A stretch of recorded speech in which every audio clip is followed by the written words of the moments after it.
January 14th, 2005 begins with the Earth passing directly in between the Sun and Saturn, an opposition so perfect that it occurs maybe twice per millennium. Meanwhile, the Huygens probe, quietly entering the Saturnian system, is about to end its 7-year journey. As Huygens approaches, the inner planets cluster around the distant Sun. Saturn appears almost as large as Orion. A few moons are visible as white dots aligned with Saturn's rings, while Titan, its largest moon, is already well resolved.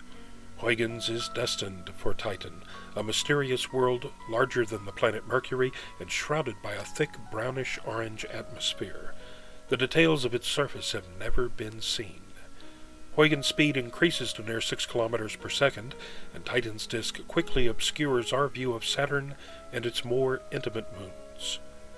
As the probe enters Titan's atmosphere, the heat shield reduces the speed some 15-fold within a few minutes.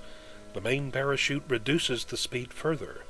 15 minutes later, the smaller stabilizer chute allows a faster descent at first, but slows as Huygens enters the lower, denser parts of Titan's atmosphere.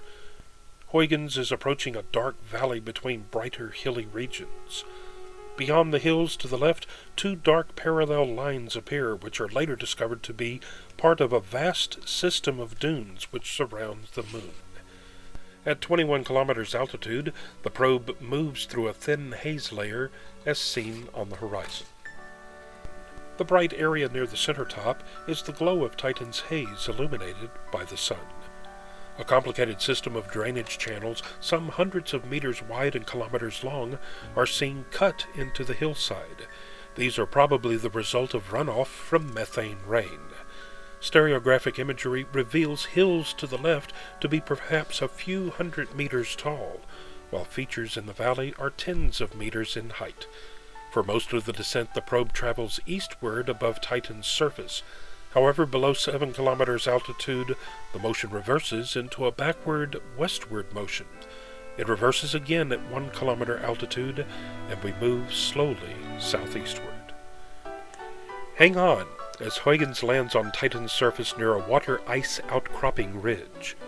Another westward-looking view of the descent from 31 kilometers shows the area of Titan over which the probe has just flown. This affords us a good view of the drainage channels and apparent shoreline. More dark lowlands appear, and a rough pitted hillside to the left.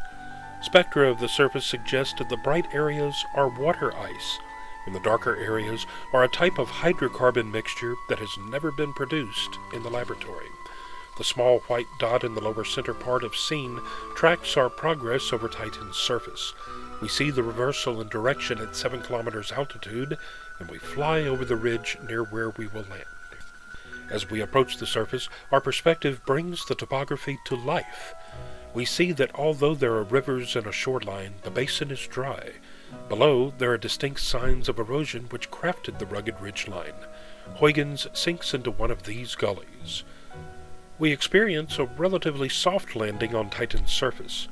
The view from the surface reveals an amazingly Earth-like picture of a dry riverbed, with distant hills which are a few meters in height.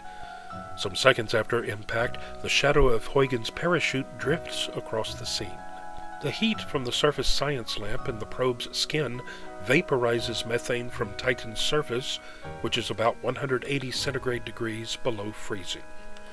Near the probe, the ground is littered with water ice rocks and smaller pebbles which could be made of water ice, or hydrocarbons, or some combination thereof.